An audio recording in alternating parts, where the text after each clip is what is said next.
click it, it goes back to your page. No. Is That's it really on? Is it? Can you see it working? Like, is the show going? nope. I just have Jerry Petito show. Don't be an ass. No. All right. I don't know. Go back on my timeline. This is what we're gonna do.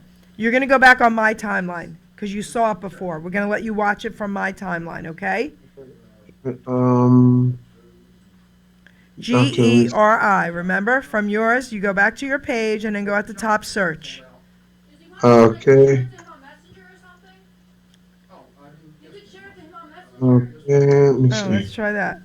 So I'm gonna Jerry. share. I'm gonna share it to you in Messenger. Yes. There it is. I just did it. Yes. Okay. So now it's in your Messenger. But go on. Yep, I see it. But there you go. So now you can watch the show. How did you forget Okay. Okay? I gotta. All right? Oh crap! It's saying download Adobe Flash. Wow. Okay. All right, forget that. Listen, we will work this out, but Yeah, these computers here is. you have your volume down? Yep, I don't have any volume at all other than you. Okay, so now Yep. you're going to look into your camera. Okay. Okay, look at me because we're going to start this. We're going to start the show, guys. All right. Am I bright enough, or do you need me to make the light soft? Honey, you are so bright. Okay. I was wondering if you wanted a little bit dimmer. You could get a little closer. Get a little closer. There you go. Right there. He's on YouTube, Perfect. Periscope, Okay, and Facebook. there we go. All right, I love it. I love it. so this is good. All right, so we're going to start the show, D-Train. Okie dokie. Still, baby. Turn the mics off. And let's start. You know what we also should do is have that TV, like, so we could see it.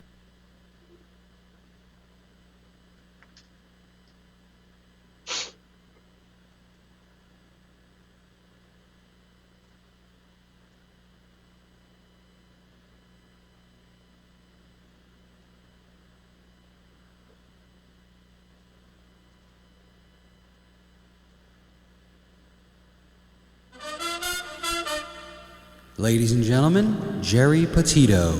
I'm not an addict, I'm just an ass. And in time, this too shall pass. I'm not an addict, I'm just an ass. Geri Petito taught the class. I'm not an addict, I'm just an ass. Loves the answer, the greener grass. I'm not an addict, I'm just an ass. One day at a time, free at last. When you don't know just what to do, Just what to do, just what to do. if what you're feeling is really true, Is it really true? Is it really true? just keep your ideas safe and sound. Safe and sound, safe and sound. That's exactly how change is found. Change is found, change is found. I'm not an addict, I'm just an ass. And in time, this too shall pass. I'm not an addict, I'm just an ass. Geri Petito taught the class. I'm not an addict, I'm just an ass. Loves the answer, the greener grass. I'm not an addict, I'm just an ass. One day at a time, free at last. Hello, everyone, and welcome to the Geri Petito Show on HamiltonRadio.net. We're having some tech difficulties, guys. D-Train, can you hear me? Yeah. Okay, Yes, so I can hear you. you disappeared from the screen. We lost the video. Doc G, are you working on that? He's got it's him. It's on his end. Did you touch anything on your screen? No, I was just trying to. I see you live. What were you just trying to do, D-Train? I'm sorry. What did you touch? We've been working on this for a half hour. What did you touch? Okay, you got me back? You got me back? We'll see. I see me now, but What did Okay. you touch? I touched the see the live button because your thing came up at the bottom of my screen. Why? Yeah, he turned Can you see me now? your camera off. Oh, now I'm frozen. I said, we're going to see. I don't know. He has to go I got it frozen me. Can you hear me? We can hear you, but listen to what Danny's telling you to do. I don't know if he can hear me. Okay. Can you hear Danny? Hold on. All right. So what you did, hun, is you you went to her Facebook Live, which turns your camera off for Skype. So you need to go back to your Skype, and turn your camera off, and then turn it back on so it'll come on to the stream. Turn Facebook off. Got it. Okay. That's why I turn the camera off. Hold on. Back to Skype. Skype. Yeah. All You didn't right. do anything, just one little thing. I love that. What? Oh. Guys, All just bear with us, just so you know, this time it's not my fault. Okay.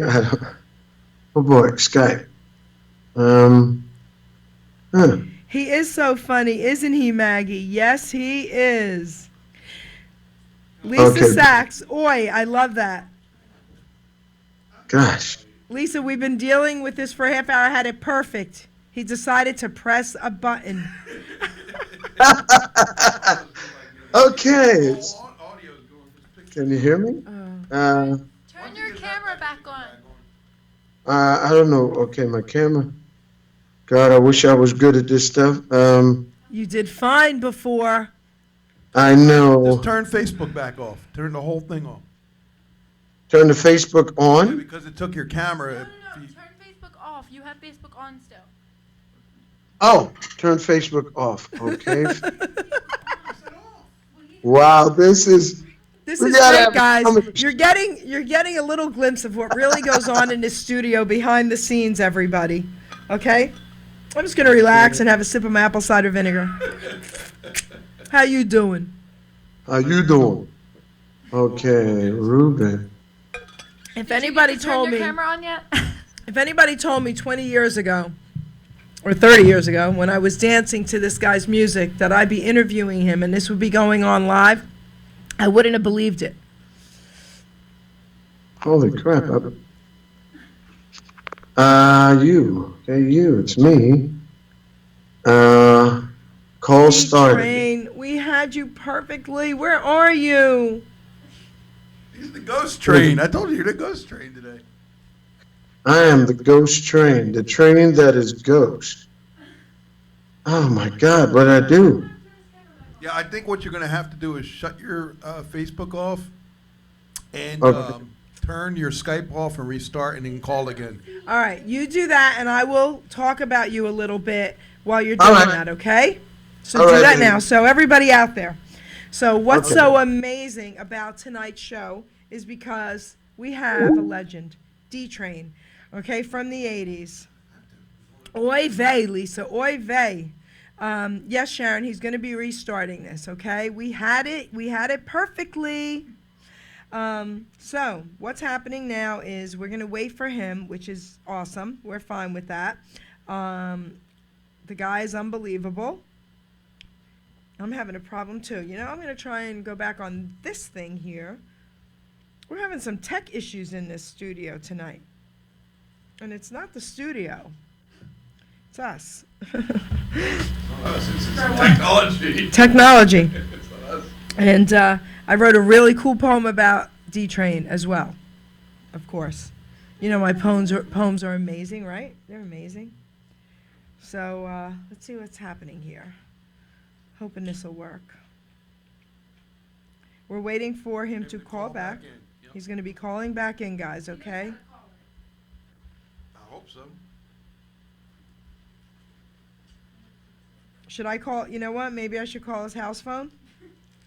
Well, I just told him to call back. I mean, he called us twice. I know. See what happens. This is a crazy interview, but it's fun. Oh, it's awesome. She said $10. It's going to be fun. Dan, I'm going to call his house phone and see what happens here. Because maybe he needs our help.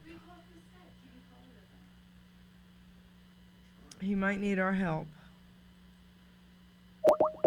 Oh, he's calling. All right, you're calling him. Okay, it's good. Hello. All right, You see me? hold on 1 second, my friend. Hold on. Don't move, D-Train. Don't move. Don't move anything. Don't touch a thing. Touch a thing. I'm so sorry. I got excited when I saw your face. Yes, sure. I bet that was it.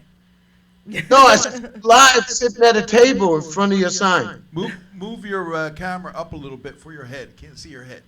There you go. All right. Now, can you see him, Geri? Okay, let's see. I can see him.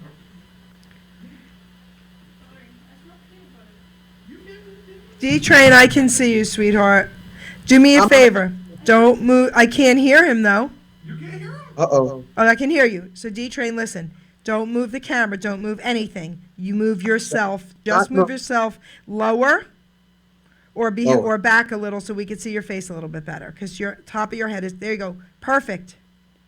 Perfect. Now look down a little. There, D-Train, the top of your head is being cut off. Oh, really? Okay. How about that? All right, move back a hair, just like that. Okay. The top of your head is being cut off a little. You don't. There you go. Perfect. Stay. Okay. No. I stay just like that. Perfect. All right, let's do this. So, I wrote a poem for you, and I'm going to read the poem so everybody out there could at least hear the poem. Clergy Lisa Sachs, an old friend of mine, we grew up together, says all is good now. All right. So it must be her prayers. Thank you, Lisa. All right, guys, so I am going to read the poem that I wrote for D-Train, guys. Imagine that he's on my show. A shout out to Kathy Kasu for bringing me this guy. She said, you got to meet him. I laughed and said, I'll try. I danced to all his music at clubs back in the day. Everyone knew this guy while dancing the night away. Tonight's guest is awesome, a blast from the past. James D-Train Williams had a #1 hit so fast. You're the One for Me, released in 81, #1 Billboard's dance chart, D-Train got it done. His first record deal at 20, Prelude Records was the place. D-Train was on fire, the world would now know his face. Began singing in church at 6, first recording at age 15. Reverend Timothy Wright and the choir were now put on the scene. He got nicknamed D-Train from high school football team. It felt like a train if he hit you. James Williams ran on steam. Erasmus High School it was. PSAL champs they became. 1978 was the year his school was now in the game. Radio City Music Hall one night in 83 opened for one of the greats. Smokey Robinson was he. Began a jingle career in 87, National Budweiser Radio. In 2001, hosted his own Damn D-Train, way to go. Sirius Satellite Radio on Channel 51. Heart and Soul for 7 years. You had a good long run. Let's see. Hold on, guys. Hold on. Okay. In 2015, you toured the Boston Pops for a year as their premier soloist, entertaining far and near. Madison Square Garden in 2015, when Pope Francis was in town, with Harry Connick and Estefan, you guys brought the house down. Also performed in movies, Keeping the Faith was one, A Walk in the Park another, and Perfect Stranger was done. Such greats as Halle Berry, Bruce Willis, and Richard Gere, Winona Ryder, and Ben Stiller, Ed Norton, to name them here. On albums you also sang, as backing vocalist for the best, Michael Jackson and Bette Midler, and Cher, wait for the rest. Luther Vandross and the OJs, Meatloaf and Elton John, Will Downing and Jeff Golub, D-Train, you brought it on. You also sang in Hercules and Pokemon, I hear.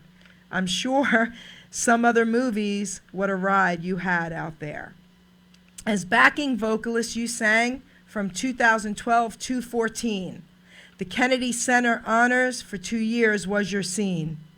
You sang for Cardinal Dolan, 2017 at Gotham Hall. New York City is the place that taught you to stand tall. United Stations Radio Networks is currently employing you, a musical director there founded by Dick Clark. It's true. You asked me, what's the story, Geri? I will now tell you how I feel. I want to tour around your job. Come on, D-Train, let's seal the deal. That's for you, my friend. Oh, thank you, sweetheart. That's for you. When you sent me your fax, at the end you said, what's the story, Geri? That was wonderful. Thank you so much, Geri. So I'm going to, of course, email you your poem. Please. Doc G, did you have any idea that this guy had all this going on? Absolutely none. The guys, you're so impressive, D-Train. Plus, you seem like you're really a great guy. I mean, love working with you. Oh, Just a thank little you. bit we did already, but you're an awesome guy. Thank you. So, Put in a room with a computer, but yeah. listen, don't worry about it. I am a techno idiot, so you did really well considering. If you didn't touch any buttons, we would have been better. All right? Listen, I know, right? I'm a techno Oh, idiot God. as well. This was beautiful. So you had everybody out there laughing at least. So I just want to say what I do know about you on a personal level. Kathy Kasu. She's a very good friend of mine, a good friend of yours. She made this introduction. She speaks incredibly highly of you. She says, you know, you're one of the greatest guys out there inside and out. So, and I trust Kathy. Oh, So- she's my sweetheart. I love Kathy, and thank you, Kathy. Okay. And I can't wait to meet you. We're gonna make this meeting happen. You don't live too far, so this is awesome.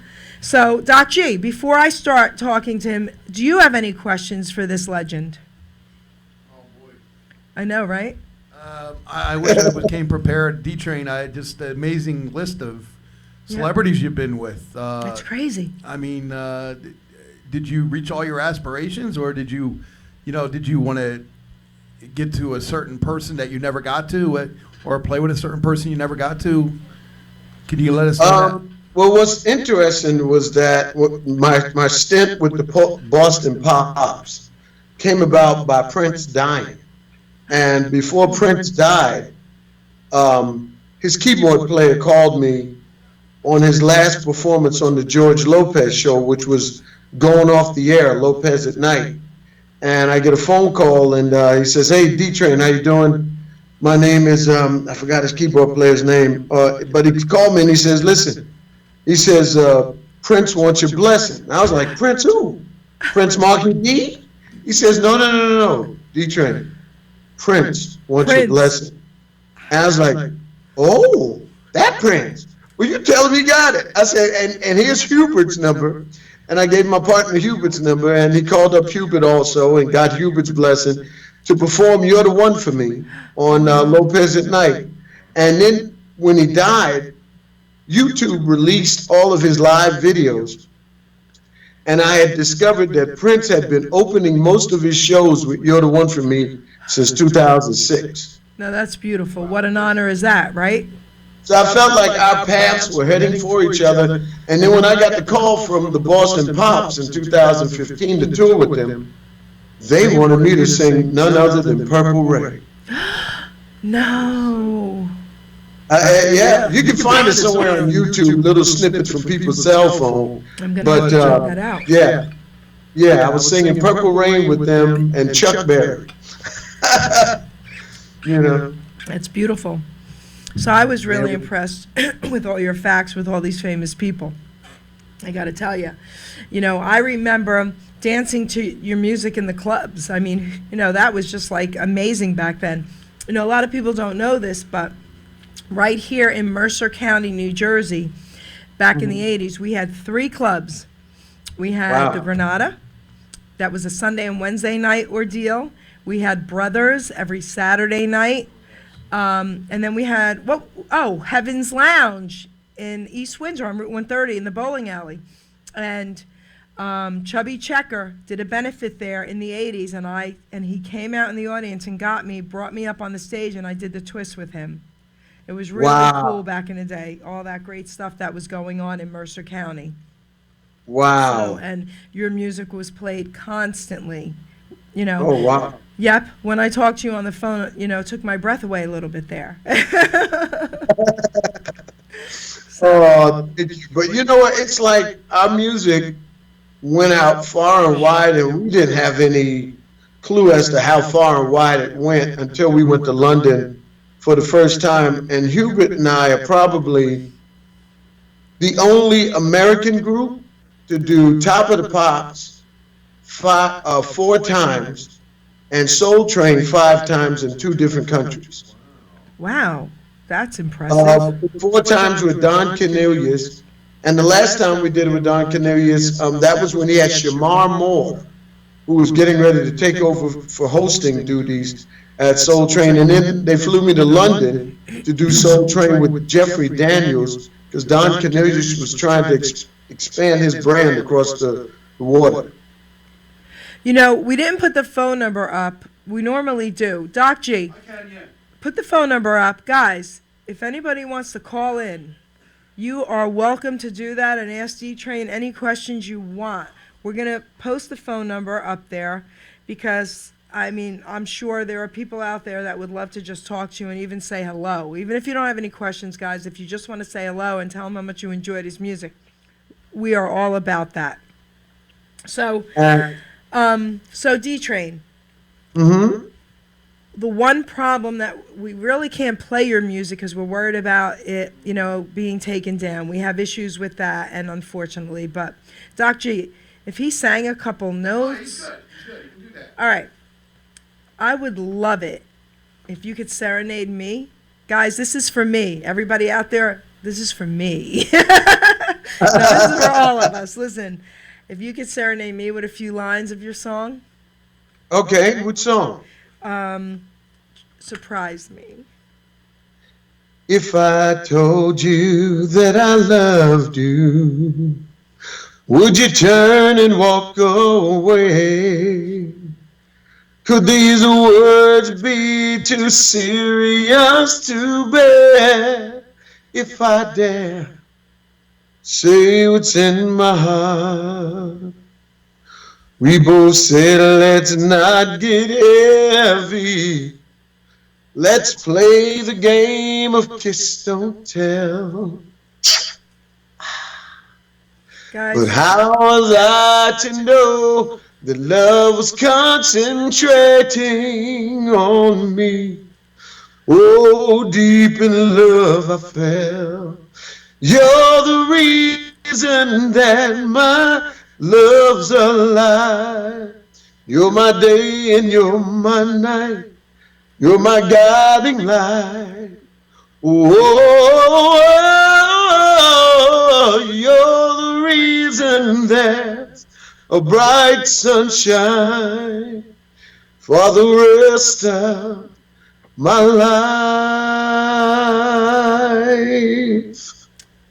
I hope everybody out there really That's the understands Geri. what just That's happened the here. story, Geri. That's the story, baby. That's the story, baby. So, how we doing on Facebook, Doc G? Is it it's still there? Yeah, good. Okay, because let's see. Yep, there you are. We're still there. This is beautiful. D-Train, thank you for that. I mean, now my bucket list is probably pretty much done, right? I mean, you sang to me live. That's amazing. So, Well, other than that, just getting a hug, you know what I mean? oh, honey, when I see you, you're going to get a big hug. Don't worry about that. So, I don't usually do this, but I want to read some of the comments because I want to tell you who else is watching. Pablo Okay. Reyes is also watching. Mike Diamore just said super voice and super talent, okay?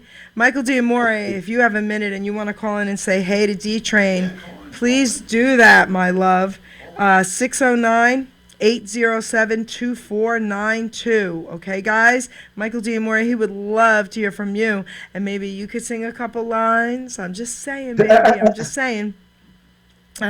Pablo Reyes, Papo, he's watching you. Pablo's also a good friend of mine, and I had the honor of meeting him when he came into town. He lives in Florida, and you guys should hook up on Facebook. Pablo, grab him, okay? He sings to everybody and just makes their day. He sings from his living room, and I just love Pablo. He's also an awesome singer. He's beautiful. So we could have that connection as well, guys. All right? So tell us some more stuff about all the amazing. Oh, tell us about Harry Connick Jr. How was that to meet him? And Well, Luther. the Tell us second about time I that got to too. work with, it was the second time I worked with Harry. The first time I worked with him on the Queen Mary for the Katie Couric Cancer Foundation after her husband had passed. And I was singing backgrounds along with Fonzie Thornton, Robin Clark, and a number of other singers in New York behind Beyonce. She was singing You'll Never Walk Alone. Katie Couric. And I got to work with Harry then, and it was interesting meeting him then because back then Donald Trump was on the cruise. Interestingly enough, in the same room as Whoopi Goldberg. Oh, wow. And nobody killed each other. Oh yeah, they bumped into each other. Yeah. Not now, but back Yeah, then. And then, so this was the second time I got to work with Harry, and it was fun. A lot of fun. I love him because he has soul from like the bayou. You know, even when you talk to Harry Connick Jr., you would think you're talking to like a brother from New Orleans. You know what I mean? New Orleans, as they say. And he has that drawl in his voice Oh, wow. and that soul in his music. And he's just a wonderful person, man. He's just laid back. So, what about Luther? Luther is funny as I don't know what. And that was my boy. That was my dude. He came to that show in 1983 with Smokey Robinson. Marcus Miller brought him backstage because he was like, I heard of this D Train, but I just want to go see him for myself. I don't know if he all that good.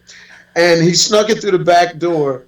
And I was so amazed at his clothes that I forgot to even speak because he had on a full-length purple leather jacket with purple boots, Oh, my favorite. purple turtleneck. I mean, have it it was on now. I like love print purple. in Luther Dome. And it looked so fabulous on him. And, you know, he came backstage, and then years later, I got a phone call from Fonzie Thornton saying, hey, D, you know, we did a bunch of work over the years when I started doing jingles. We did Pepsi Cola jingles with Nile Rodgers, who would direct this. In fact, Luther worked with us for 2 days when we were doing Michael Jackson's album. We were up at the Hit Factory on 54th Street. And spent 2 days with him doing that. And then finally I got the call from him, you know, the big chief, and said, hey, I want D Train in the studio to do my song, She Saw You, written by Marcus Miller for Dance with My Father. And I came in and he said, D Train, you know, you do a lot of different voices. I said, I do. He says, I want you to be all the guys on my job that me cheating behind my wife's back. I said, what? He said, yeah. So I had to do a bunch of different character voices and pretend that, you know, it was like, you know, you're busted. I can't help you. I can't save you. She saw you. She saw you.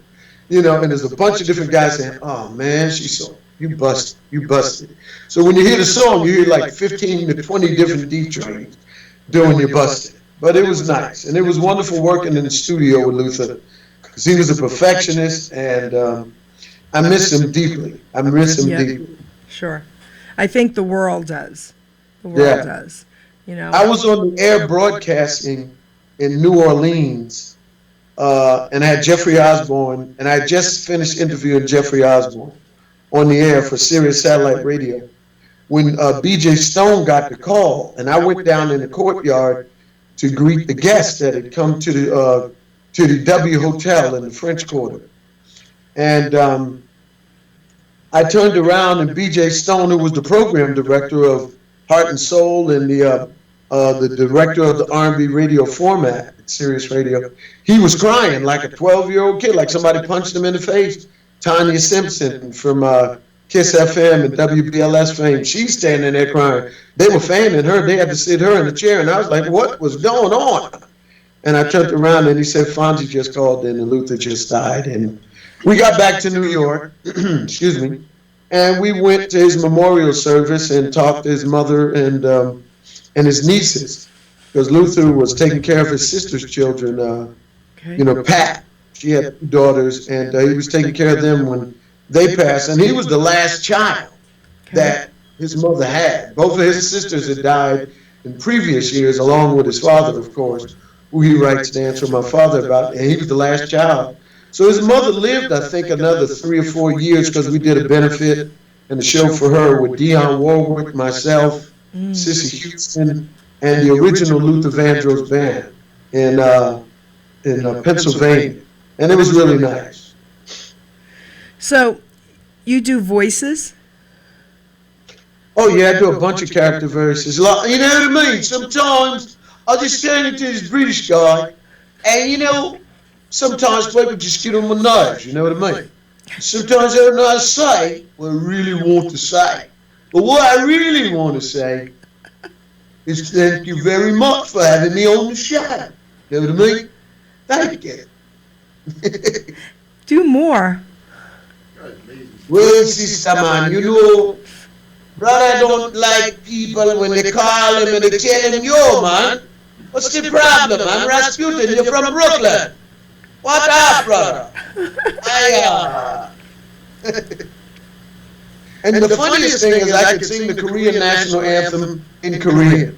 That's my greatest fame, singing the Korean national anthem to the Koreans in Korean. Oh, I was taught by my Taekwondo master who I studied under for 8 years in martial arts. He was from Kyung-hee University in South Korea. Okay. The Taekwondo, and I got to fight in tournaments. But what he would do to surprise the Grand Masters who came from Korea was he would have me sing the Korean national anthem in Korean, and they didn't know how to respond, seeing a big black man singing the Korean national anthem in Korean. It was like dumbfounded. They were like, "Hi-ya." So Hi-ya. So I have a question about that. So, Yeah. do you still know how to do it? Can you do 2 lines at least, just to like let us hear something? Because that's pretty cool.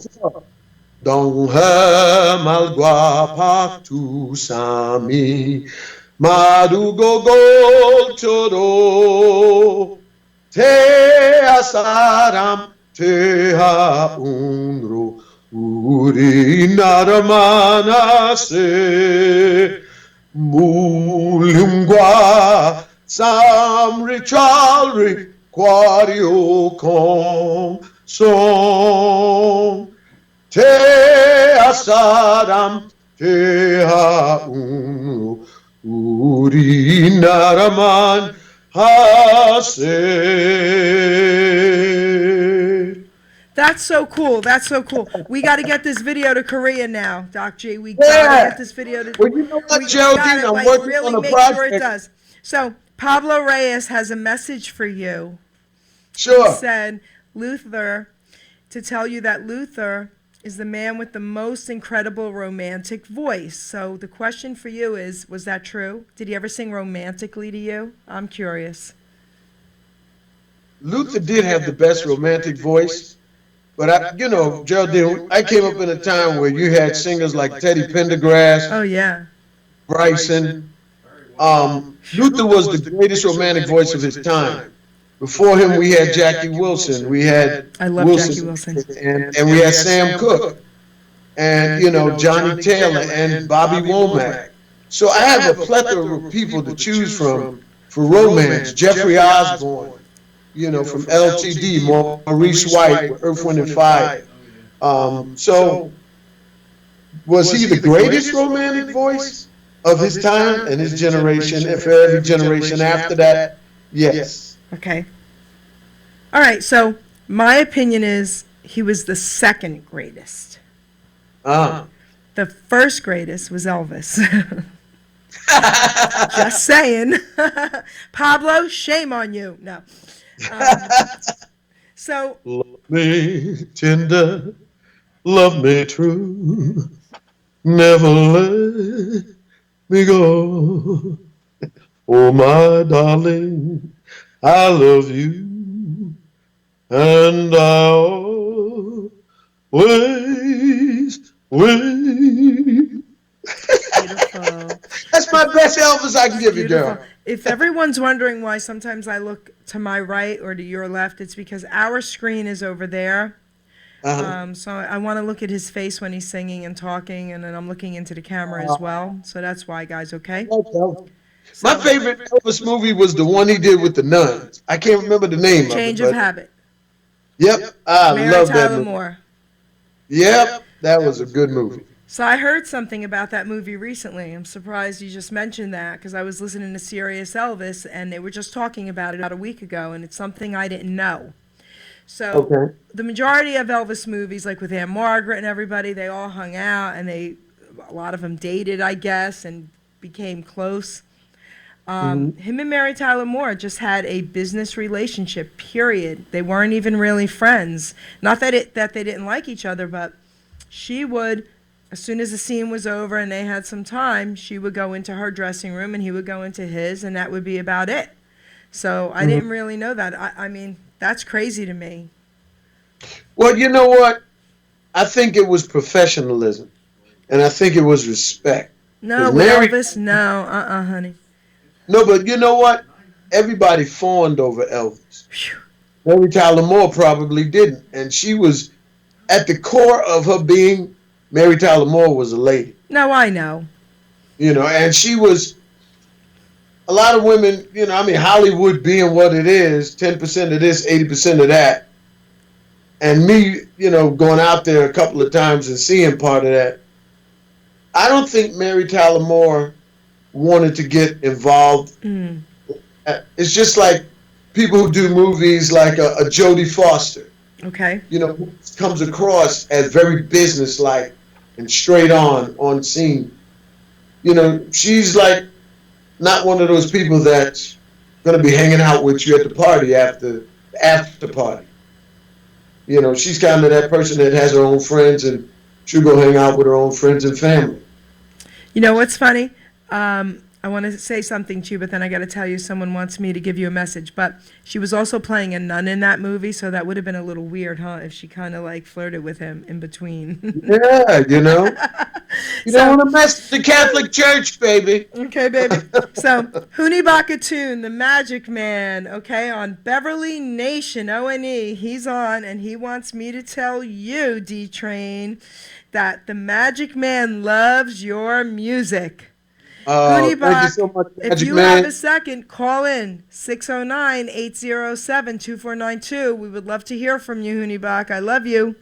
So, everybody loves you, D-Train. I love him right back. Man. What happens is when you've been around this long and you've been able to maintain. My mother always told me, she said, son, the race isn't given to the swift nor the strong, but to he that endureth in the end.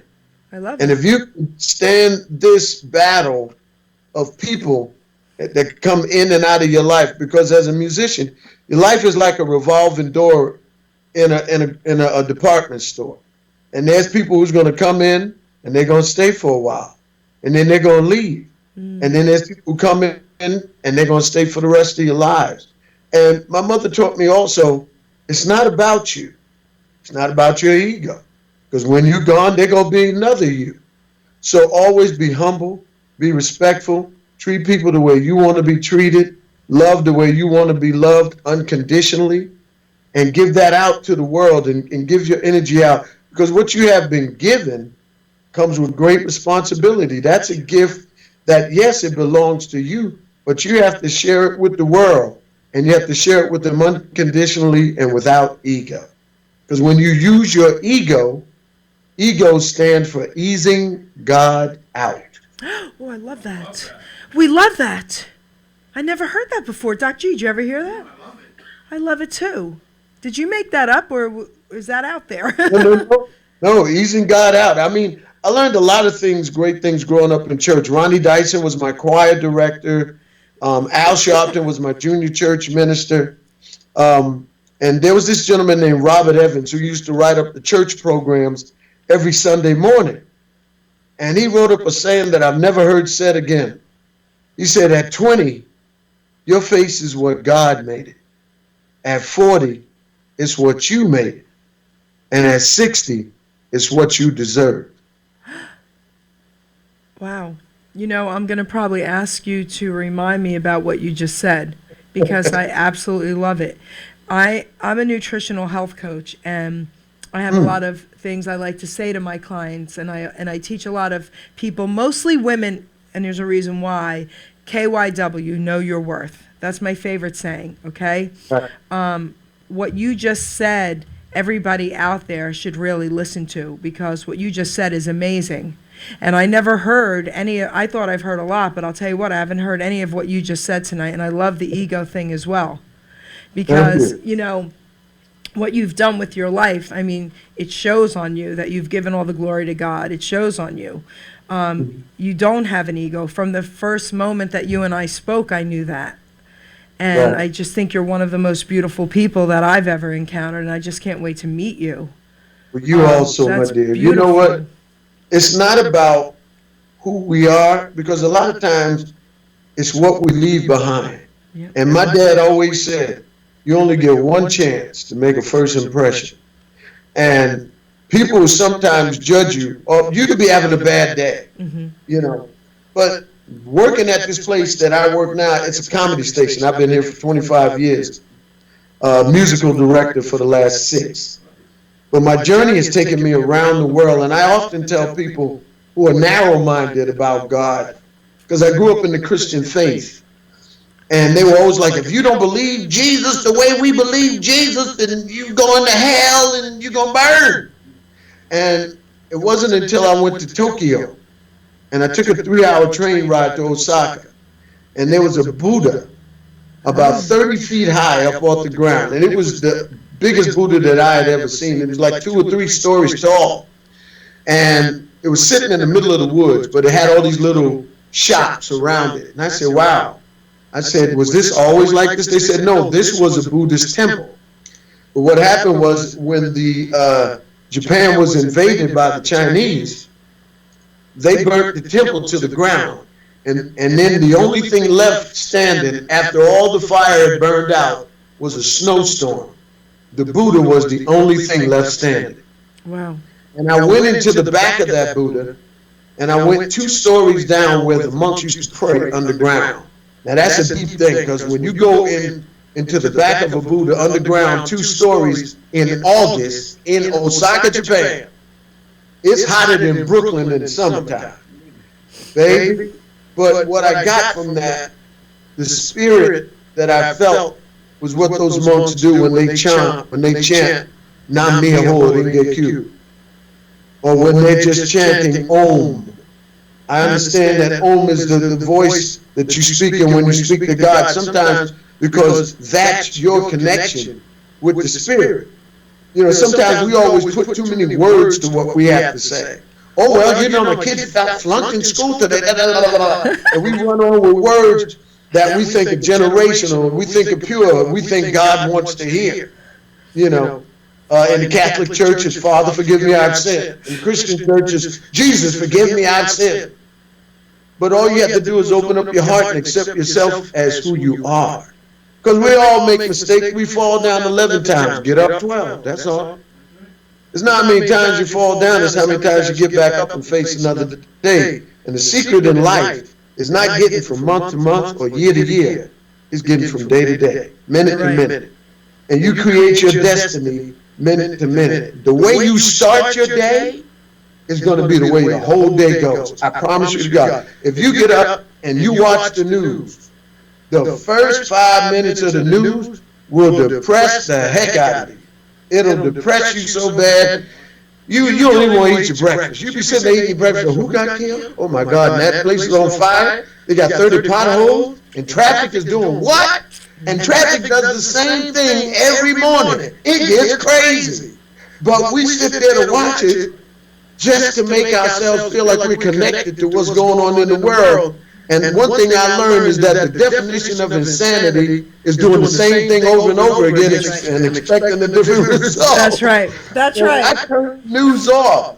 I don't watch it until I want to know what the weather is. That's it. In the morning, I go into my room, I say my prayers, I say my affirmations, and I begin my day on a positive note. When I get to work, turn on my YouTube positive affirmation channel, and I go from there for the first hour of my day, and then I head to the gym. And that's the way my day begins every day. So you said, did anybody out there think that this show was going to be motivational? Because I certainly didn't, and I'm so impressed, and I just love this. I got to tell you, I got to share something with you, D-Train, because I'm a Christian, obviously, right? Everybody knows that about me, but I was also an addict, and I wrote this book on addiction. And I also owned a poker league. I'm also a poker player, right? I owned a poker league in Mercer County. I gave it up about 2 years ago, but I owned it for like 10. I was involved with it for like 12. And it was called Ms. Night Owl Poker. And people used to say to me all the time, well, aren't you a Christian? Yes. Well, you're in bars every night with this poker league. Yes, that's exactly where God put me. Because I can't help people sitting in a church 3 days No. a week. I'm sorry. So I agree with you with that. And I can't tell you how many people I helped, through God. I mean, God worked through me, through this poker Right. league. There was a video out there. It's one of my favorite videos. I think it's a young pastor. And he's sitting on a stool, and he's sitting in a church. And he says, where would you rather be? In the church pew or on a bar stool? Where do you think you can help more people? It's one of my favorite videos. You got to check it out. So On the bar? it's a church pew and a bar stool, I think it's called. It's great. And as far as being positive, I used to be told on a constant basis, stop smiling so much. Stop being happy. Why are you happy all the time? Because I tell everybody the same thing you just said. If you want to be woe is me 24/7 and you're always having a bad day and everything, that's what's going to happen in your day. So, I just love listening to what you have to say. It's amazing. I didn't expect this with this interview tonight. Thank you. It's beautiful. Oh, thank you. I mean, you know what? I come to work and, in the age of Me Too. D-Train, hold that thought. We have a phone call. Let's take this. Oh, sure. Okay. Before they hang up, we want this. Phone caller. Hello? Hello? Hello, how you doing? Hi, who's calling? Hey, it's the Magic Man. Hunibach, what's in the background? We hear something. Oh, I'm sorry. Hold on, let me mute myself. Okay. I'll be right back.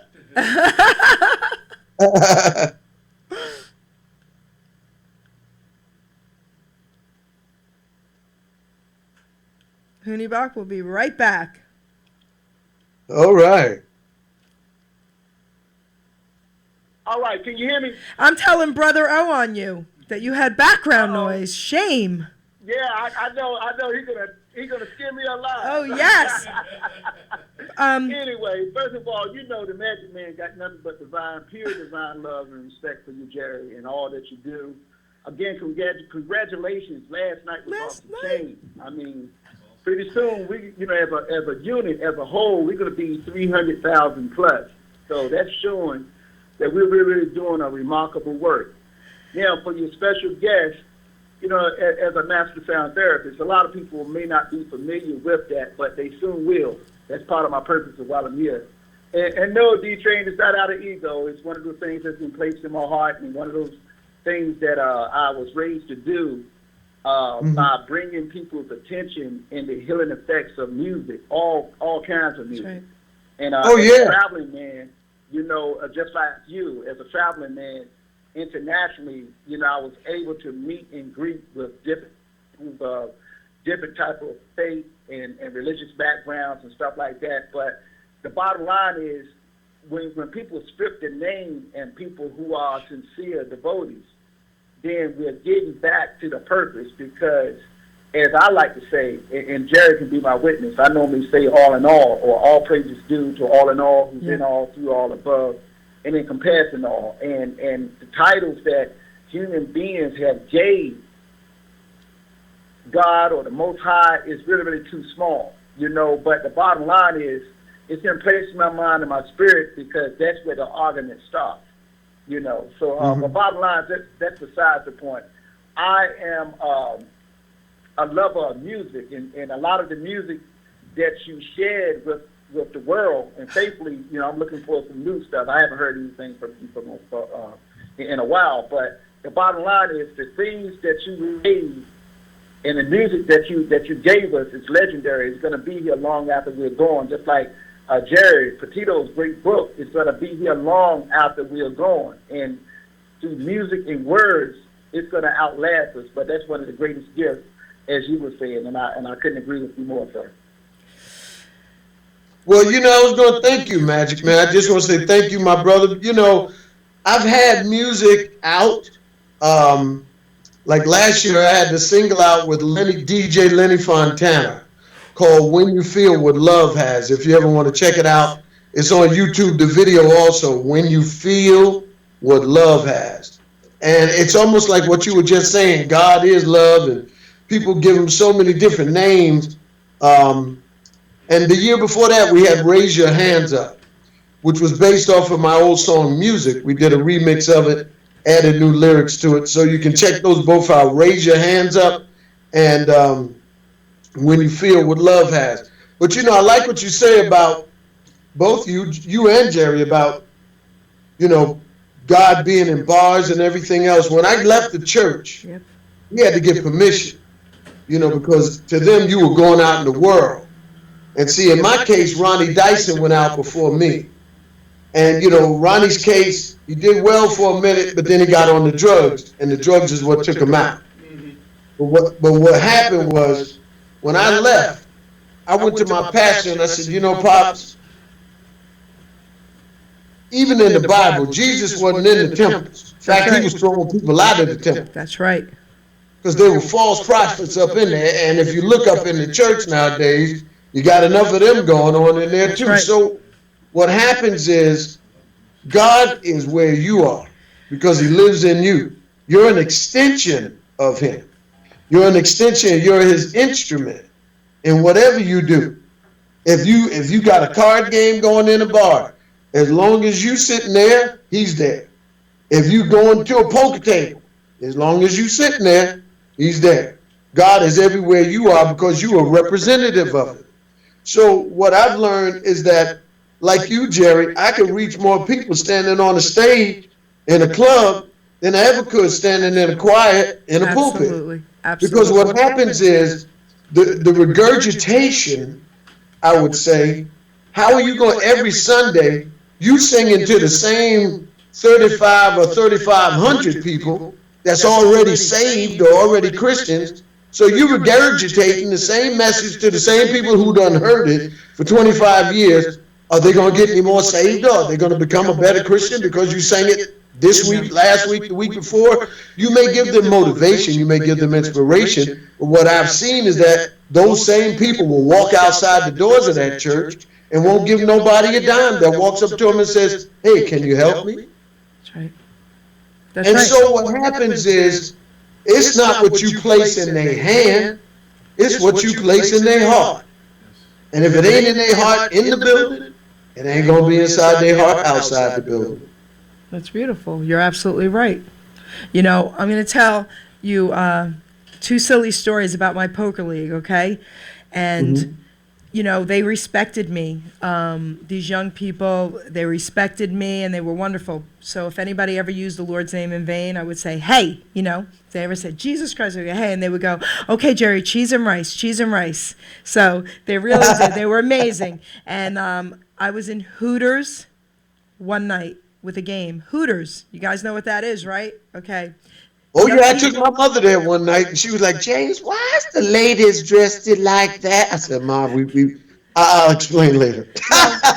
Let me tell you about those wonderful young women that worked at Hooters. They're all putting themselves through college, okay, guys? So please don't judge them. Right. They're all putting That's themselves right. through college. They were beautiful, beautiful, beautiful young women. So That's right. one night, someone asked me to pray with them after the game. We went outside in my car, and he accepted Jesus in the Hooters parking lot, okay? How about that, guys? Came out of my car screaming in the parking lot, I just accept Jesus as my Lord and Savior. So that's what I, you know, when I talk about, and I'm not that person. I don't go in anybody's faces and slam God. I don't. But I ask everyone that comes into my path one time, just give me a few minutes of my time. Let me tell you about Jesus. And I do that. And then it's up to you. I'm here. But, you know, that's where people need us, okay, the most, you know? So that's beautiful. They need you in dog ways. They need you in the alleyways. That's right. You know, they need you in the nursing home. That's right. It's like, I worked with a gentleman by the name of Isaac Black. Isaac Black, I worked with him for 2 years when I was with Sirius. And I would come in and do my show at Sirius, and then I would go to his house in Battery Park. Isaac Black, for those of you who don't know, was the gentleman who owned 2 pharmaceutical companies, became a billionaire when one of those pharmaceutical companies created the drug Cialis, and lost about $300 to $400 million. Wow. With Bernie Madoff. And so you see what people hold in place of their fortune. But even though he lost this money, this man was doing every nursing home from the Riverdale Jewish nursing home and, Riverdale, New York, all the way to Brooklyn, New York, out there in Sheepshead Bay, all over. And I was working with him every Sunday singing for senior citizens. I thought I was on the senior citizens tour. You could have called me the Rolling Stones instead of Mick Jagger. But, but I realized that my mother got me that gig. I kept wondering, because I played for a church in Brooklyn, and I stopped playing to do this gig. And I'm sitting there going, why am I on this gig singing with this guy? And he already got money. He's paying me well, but he already had the money. Why am I in a nursing home? And I realized at the end of the day, my mother had passed in 05. He called me in 06. And I worked with him from 06 to 08. And I said, why did you hire me? And that was then when I realized about angels and how my mother probably got to him to call me. And he called me up and said, D-Train, would you like to sing in my band? I'm like, yeah. And the name of his band was really kind of weird. It was called the Black Mountain Boys, based off of the Black Mountains up in Bear Mountain. And I was the only Black Mountain boy in the group. So, but I had to ask him because I was like, Isaac, is this going to be like Hootie and the Blowfish? No, doesn't need to know. I'm the only black one up in here. Let's talk, man. Let's talk. So he said, no. It's not because you're black, Detroit. It's because, it's based off of the Black Mountains up in Bear Mountain. And we went up there to the Sagamore Hotel and performed for those wonderful people and had 2 wonderful years together. But what I learned was that a lot of times we focus a lot of our attention on the youth because they're up and coming. And we forget about the senior citizens who paved the way for us to be here. Just like in the music industry, these young kids now, they don't know about James Brown. They don't know the hardships of what the Temptations went through riding up and down the highways and byways and not being able to stop to use the bathroom or to eat food. They don't know about that. How Gladys Knight and them went through the hardships. They only know what they see in the historical archives of television. I came in at the tail end of that, Geraldine, when I would go visit family members upstate New York. And we were not allowed, in North Carolina. And my mother and them would cook all night long. I mean, they'd cook tater salad, chicken, everything. Like we were going to a picnic. And I'm like, we're just driving down the south. It's, 12 hours? Okay. I did not realize, and I was too young to realize, we could not pull over to stop. Oh. We could not stop on 95 South in 1970. We could not go to Rye Playland. We had to go to Adventures Inn in the Bronx. I want to throw up right now. Yeah. So, and then my mother didn't believe in the education that was going on in the system over where I lived in Bedford-Stuyvesant. So she sent me out to Homecrest and Avenue T in Brooklyn, which was out there near Sheepshead Bay. And it was an all-Italian area where we were bused, but we had to be on the bus by 3 o'clock. And I'm going to tell you a true story about my mother because she's my hero. A lot of people, and my dad was my hero, but I'm going to tell you a little story about that because it talks about race in America. Years 1968, 69, and I'm in public school and I'm in the first grade. Took a test to get passed to an SP class.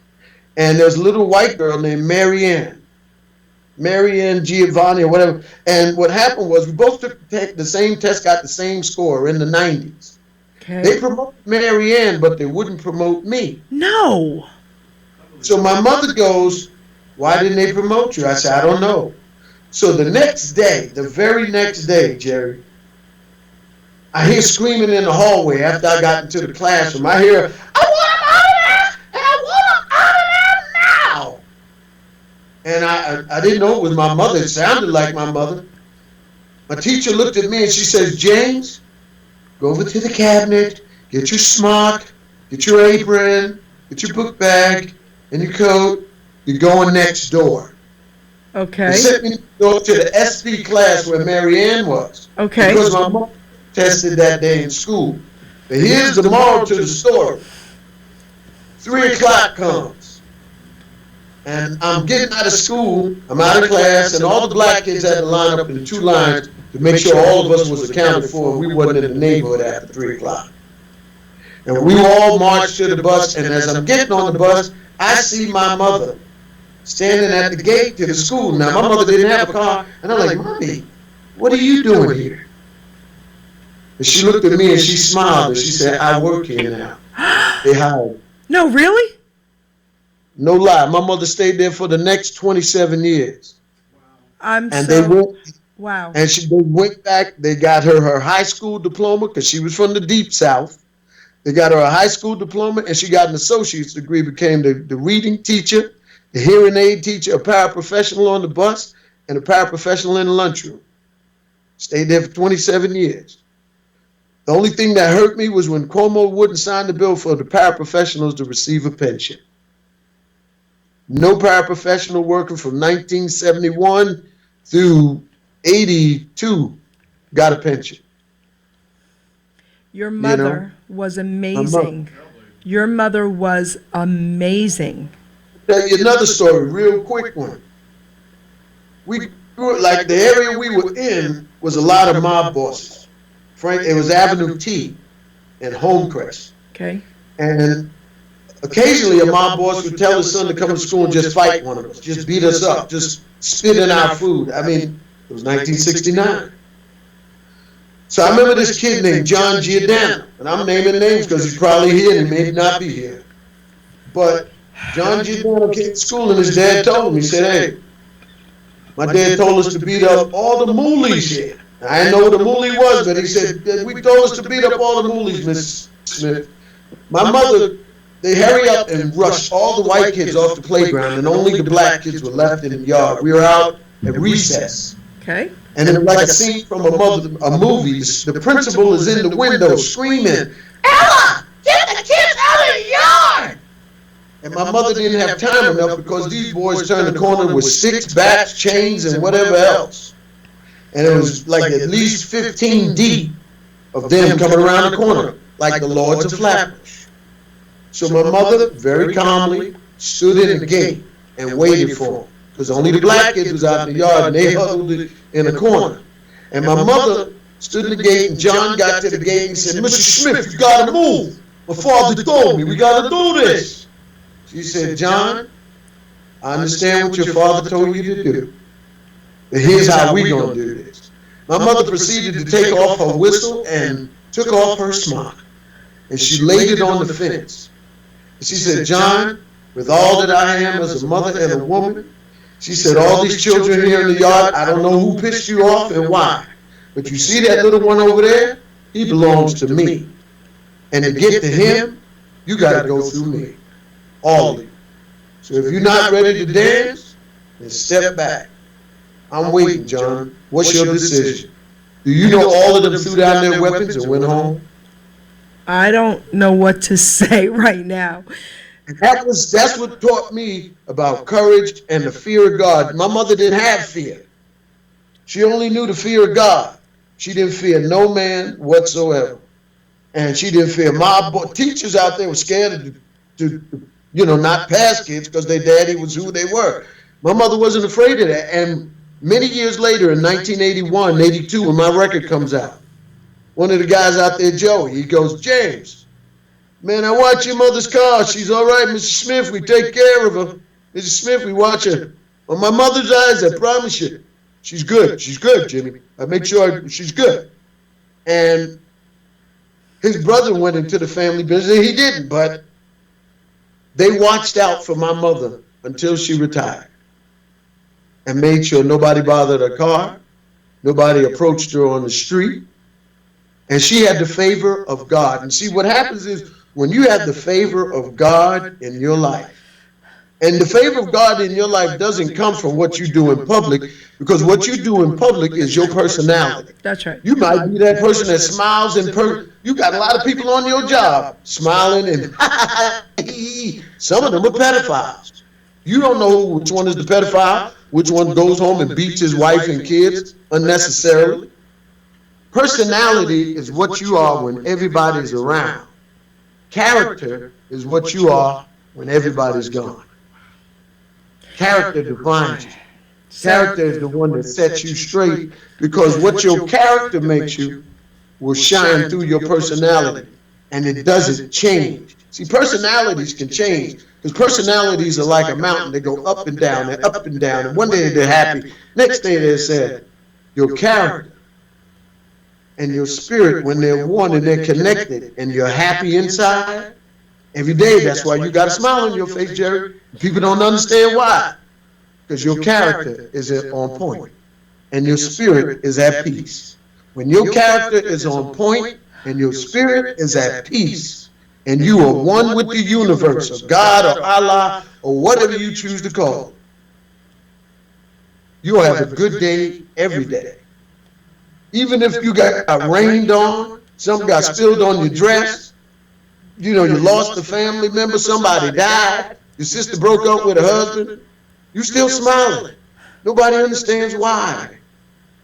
Because you've been chosen. All of us have been chosen. We've all been given a work to do. Some of us choose not to do it. Some of us choose to do it for money. Some of us choose to do it for gain. Now, I ain't gonna lie, I like money, so I do it for both.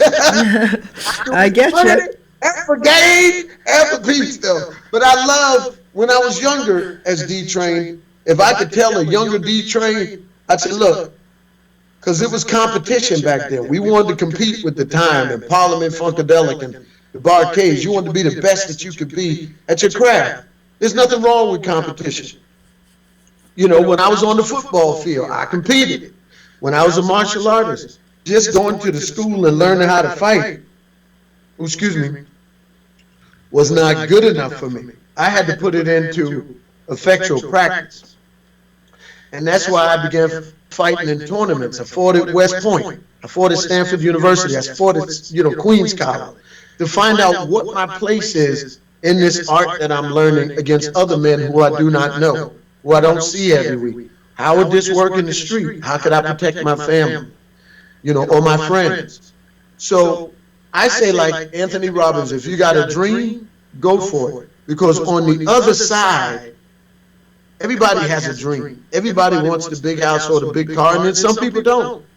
Some people just want love in their life, or a happy home, or a quiet little place to live. Okay, all of that is on the other side of your fear. That's it. Everything else is on the other side of your fear. When you can get past your fear, there's nothing that you can't achieve.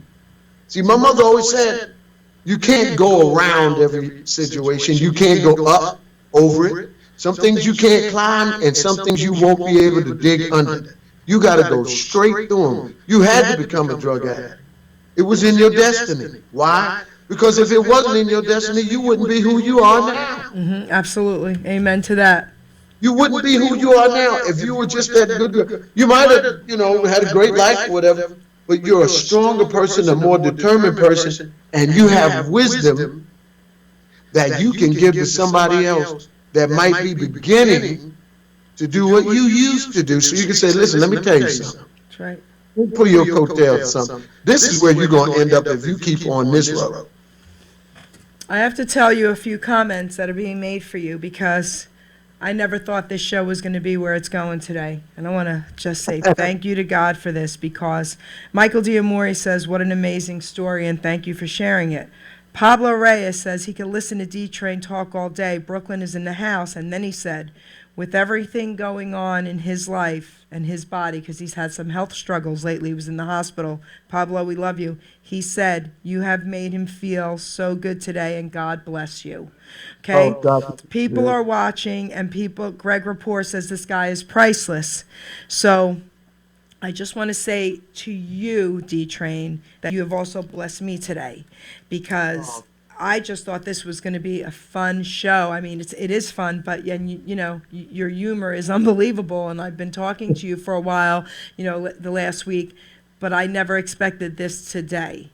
I'm going to share a story with you about myself, too. I'm blown away by the story about your mom, and this is why.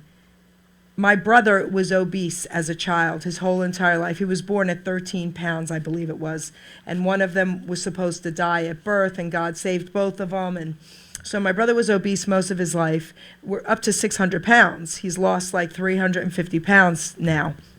Wow. So anyway, I was like 6 pounds. I was this small little kid, and I was tough because of my mother.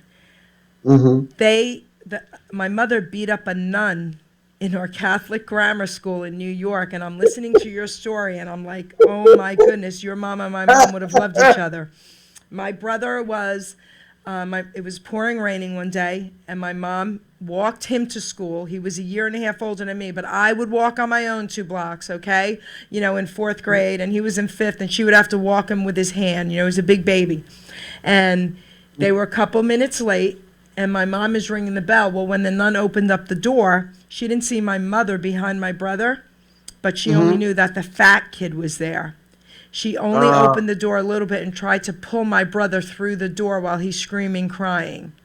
My mother was behind the door and slammed the door open and took her by her habit and threw her on the floor and dragged her across the floor while she was screaming. So I got my tough. Not that I'm saying that was a good thing to do, but my mother was tough. Listen, and I got that from her. She could have been in a flying nun. Flying nun, man. Listen, and I'm listening to your story, and I'm like, oh my goodness, they would have been friends. And I got my toughness from my mom. I'll tell you one story about me when I was young. I was only probably 9 or 10 years old. And my brother would come home crying every day because he was made fun of. And this girl, her and her brother, the 2 toughest kids on the block, were making fun of my brother. And the girl, she was, to me, 6 feet tall. You know, she wasn't, but she was so big. And I ran 2 blocks ahead around the block while my mother was holding my brother's hand, walking us to school, you know, in our uniforms. And I had a plan. And I climbed up on the steps in New York, right? And I was holding on to, you know, the awning. And I said, when she comes out, she's going to kill me today. I don't care, but I'm going to get 1 shot in. She came out. Her name was Roseanne. I'll never forget it. And her brother was Rocco, and Rocco's gone. He passed away with drugs years ago. But she came out. I gave her 1 good shot right in the face, and she beat the crap out of me, and I didn't care. My mom comes around and sees her on top of me and ripped my uniform and saved the day, but I didn't care. So, you know, it's so funny listening to your story. I'm like, wow, that's crazy. I wonder if they knew each other. What was your mom's name? My mom was Lucy Farino back in the day. We lived in Long Island City, New York, Queens. Wow. Yes. Well, my mom was really good friends with a woman named Pearl Cooper, Mrs. Cooper. And they were like coffee queens, you know. They were like Oscar and Felix, and it was like people like, you know, being the only African-American woman working in an all-white school, Mrs. Cooper was always taking a chance going out with my mother on the avenue, on Coney Island Avenue, the chock full of nuts, you know. They were, you know, they would, oh, hold on. Yo, I'm just going to get a sandwich. Keith comes coming to hang. Okay. He's not due for 6:30. Okay. Yeah, I'm sorry. This is a recording studio, so they have sessions going on, and he wanted to. I want to say hi to them. I want to be on there. I want you to record me. Yay. Absolutely. Come by the office. We're right here. We're going to work this out. D-Train, we're going to work this out. Hey, we right here at 52nd and Madison, baby, in the heart of NYC, in the place to be. I'm coming out to visit you. Yay. This is so cool. Everybody who's listening, I want to just say a couple things. First, Hunibach, I want to thank you, my love, Magic Man, for calling in. Love you. Magic Man has a show on Beverly Nation, and you got to check him out. Brother O owns the station. I'm on there as well, and I'm just so excited to be part of it. And I love, you know, I just love you guys. Hunibach, I love you. Thanks for calling in. But what I want to say to everybody out there is this guy right here, D-Train, he is a legend. And I really thought this show was going to be more about music, and we'll talk a little bit more. We have about 15 more minutes about his music. But what he has done right now shocked me and has blessed me and has blessed a lot of people out there today. So if this video right now, if this show is touching you at all, can you do me a favor and share it?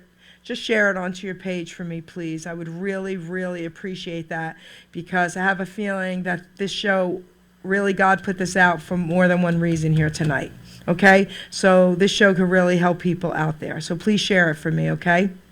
So, D-Train, darling, so you want to sing Yes, another dear. song for us? Sky is the limit and you know that you keep on, just keep on pressing on. Sky is the limit and you know that you can have what you want, be who you are. Sky is the limit and you know that you keep on, just keep on pressing on. Sky is the limit and you know that you can have what you want, be who you are. Keep on, keeping on. You gotta keeping on. Keep on, keeping on. You gotta keeping on. Keep on, keeping on. You gotta keeping on. Keep on, keeping on. You gotta keeping on. That's crazy. That's crazy. I'm sorry. I still can't believe you're singing to me. Hooney Box says, many blessings to you, D-Train. I love you, Hooney. This is so crazy and so amazing. So we have about 15 more minutes left to the show. I'll close out the last 5. But let's talk about some more stuff that went on in your career. Tell us some really cool stuff, some of the cool people that you worked with. Well, you know, I got to work with Korn. You did? Korn, okay. I was singing backgrounds with a bunch of my fellow singers here, jingle singers here in New York. We worked with Korn when they did the MTV podcast from the Apollo Theater in Harlem, and they sold out the Apollo Theater in Harlem. I did Meatloaf's "Bat Out of Hell 2" album. That was a lot of fun. That's crazy. Meatloaf. I did Elton John's "Aida" project. Oh, wait. Elton John. Let's talk about that, please. So. Oh, yeah, he wasn't in the studio with us. You never met him? I got to meet Elton my first time on Top of the Pops back in '82. Okay. It was on the downside of his career because the '70s was gone, the '80s and the disco it came in, and Elton was kind of in a weird place musically. And I was, Sting and the Police were doing Synchronicity on Top of the Pops to show off their new album, Synchronicity. And Elton was in the green room just sitting there hanging out with them. So he was sitting there and I introduced myself to him and we met briefly. And I never got to see him again, you know, because he came back so strong. He came back like a firestorm. And it's, you know, Gladys Knight once said this to me. She said, success is not success. Some people think success is definitive.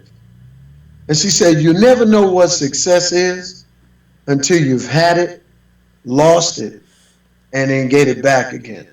That's when you learn success, because when you get it back again, the second time around, you kind of know what you did wrong the first time around, and you don't do that again. That's the way life is. We have another caller. Wait, D-Train. We have another caller, baby, for you. But hold on to that note, because what you just said was amazing. Caller. Michael D'Amore. Hey, honey. Michael D'Amore from the What's up, Capri's. Michael? I'm listening to this interview. I'm telling you, it's killer. D-Train, you're amazing, man. Thank you, man. How you doing? I'm good. I'm real good. I'm really enjoying this. I got my phone ringing. It keeps shutting off the live feed. I'm getting annoyed with people. So, hi, sweetheart. How are you? I'm good. I tell you, I wanted to call and congratulate you jumping the tech hurdle today and getting him to call in on Skype and everything worked. Yeah, it was fun. So wait, remind him. Tell us about when you worked together. Yes, please. If I'm not mistaken, and it's a lifetime ago, so we were either at the Palladium or the Tunnel, and I had just signed with J. Ellis Records. We were doing freestyle. And there was some event that we were all on. It was some kind of, because I remember Judy was on it. I think George Lamont was on it. I think you were on it. There was a bunch of people on it. Then it had to be the Tunnel, because when I did the Palladium on 14th Street, it still had chairs in it. and that was for Sheik's farewell tour. Now Rogers and them did a farewell tour. So that was the only time I did the Palladium, so it had to be the Tunnel. Oh my God! I tell you, well, we're showing our age, man. That's like saying, yeah, I know what Bonds International was. And the Roxy. That's amazing. I miss those New York. places. God bless.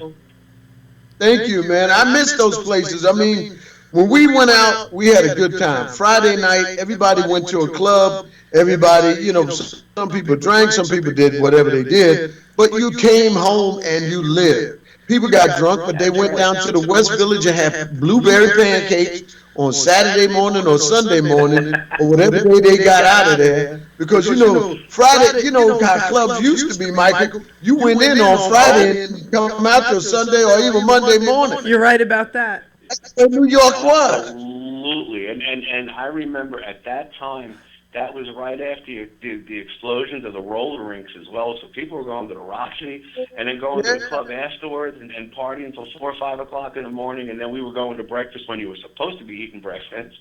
That's right. I mean, the first time, I think the Roxy was a roller rink. That was a place I met Madonna because she was dating Jelly Bean Benitez at that time. Jelly. This seems like such a lifetime ago, man. It's amazing. She had black hair. She looked like she was one of the guardian angels. Because she came up there with a tail. But I was like, well, she a guardian angel. She going to protect me. Oh, good Lord, that's funny. So, I have a question for Michael D'Amore. What's that? I mean, I was just serenaded by one of the greats. Would you like to do a couple lines of something? I don't know, anything. You know, you could sing to D-Train. Nothing against D-Train, but he ain't my type. All right, sing to us. Sing to me. Come on, baby. I like the guy, man. I ain't serenading him. Well, why do you always do this, Cherry? You do this to everybody. You're one of the best, too. Come on, baby. Old friend, it's so nice to feel you hold me again. But it doesn't matter where you have been. My heart welcomes you back, old friend. Is that enough? That's enough. Listen, I love you. So, I love you. So this is what we're gonna do. We're coming to the close of the show. I'm gonna have Michael give a shout out and let everybody know what's going on with him. I'm gonna have you do the same, D-Train. But Michael D'Amore, after the holidays, we are going to set something up when you're in town, and we are gonna meet D-Train, and we are all gonna go out into the city and have some fun. Okay? Absolutely. I'm holding you all to it. And guess what? We have a caller. Stay on the line, Michael, because I think I know who this is. Is this Kathy? It certainly is, and I'm coming out too. Kathy Kasi, say hey. My baby, my baby. Hi, D-Train. I love you. Hi, sweetie. This is so great.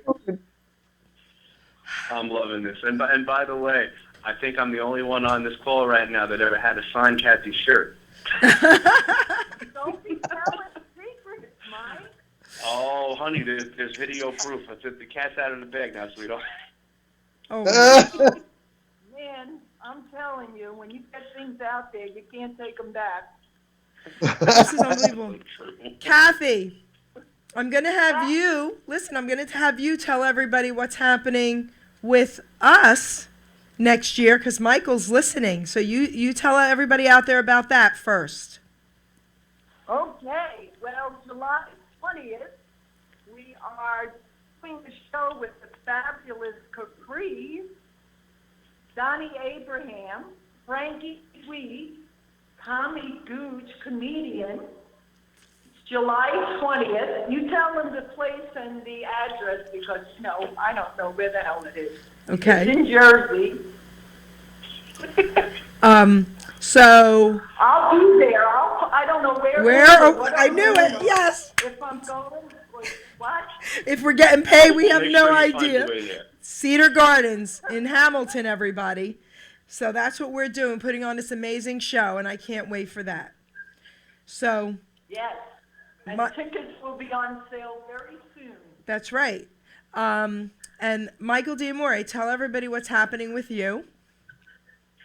I'm actually right now in Southwest Florida. I'm playing the Van Wezel in Sarasota in 2 weeks, and I'm coming up to do the Patchogue Theater on the 17th, and I'll be bouncing back and forth in between.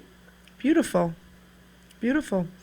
Wow, D-Train. I'm in Florida too, but I'm in Orlando tonight at the Bohemian Restaurant, and I'm going across the street to see Jersey Boys. Wow. I'm so jealous. Well, I'm not jealous. Well, You know what? I'm I not. think we lost your interviewee. Where did D-Train go? Yeah. D-Train. D-Train.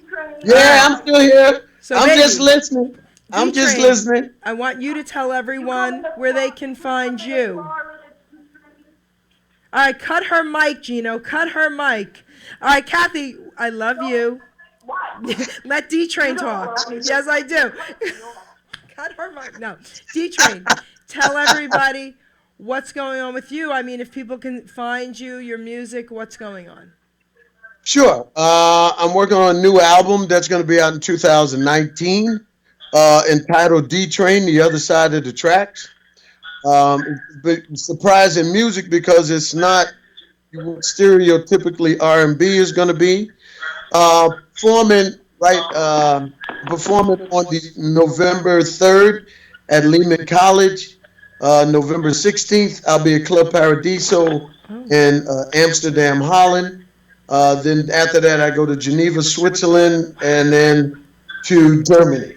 And then back home for Christmas concerts with Rob Mathis and Vanessa Williams at Purchase College. This is amazing. So, all right. So I want to take the moment and thank everybody out there, everyone who's listened to this show, everyone who's called in. What an amazing show. I want to thank you, D-Train. Hey, guys, what's the background noise? There's background noise. Got me for life. Kath, we have background noise. Oh, was that Kathy? Yes. Hello? Yeah, we have background noise. Kath, we have to say goodbye to you guys. I have to end the show now. Okay. All right. Love you. Mike. Thanks. Goodbye. Love you, Bye, Kathy. Kath. All right. Love you all. Mwah. Bye, guys. Hey, D-Train, can we get a sweeper from you for the radio station Yep. and Geri's show? Absolutely. You know what to say. You're who you are, and then you're listening to the Geri Petito Show on Hamilton Radio Network. Is that Appleton? What'd you say? Hamilton Radio Network. We've been around 22 years, D-Train. Wow. Yep. And like you said, the force is to be reckoned with, right? That's right. Hamilton. Hamilton. There you go. Okay, so Geri Petito. Yes. Hey, what's up, people? How you guys doing? This is D-Train, and you're listening to my girl, the Geri Petito Show in Hamilton, New Jersey. On You know Hamilton Radio. Oh, on Hamilton New Radio. Okay, wait a minute. Hold on. I'm bad with technology. Yes, Cool. It's all good. Okay. So, hey, what's up, people? How you doing? This is D-Train, and you're listening to my girl, Geraldine. Oh, Hey, what's up, people? How you doing? This is D-Train, and you're hanging with my girl, Geri Petito, on Hamilton Radio. Yay. Woo! That was beautiful. I got it right, guys. I got it right. You know what I mean? This is amazing. So, guys, I want to thank everybody out there. D-Train, I love you. I cannot wait to really meet you, okay? This is going to be amazing. And I'm going to be calling you later because we're going to set up an interview at your work with me. I'm coming and hanging out. I want to let everybody out there know what's happening with me, guys. So, I am the author of I'm Not an Addict, I'm Just an Ass. If you go on Amazon, BarnesandNobles.com, you can find my book. It's only $10. Buy my book, guys, because all proceeds are going to help people. And you know that's true. If it's coming from me, it's going to happen. Okay? I've helped a lot of people thus far. I'm on 3 radio networks now. Hamilton Radio is where it started, and it's all because of Hamilton Radio. So Hamilton Radio is Tuesday nights. I still have a couple more Thursday nights left. I sponsor some Thursday night shows as well.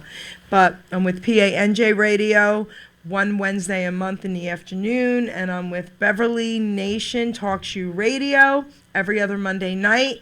And this past Monday night, I broke another syndicated record of almost 300,000 listeners, guys.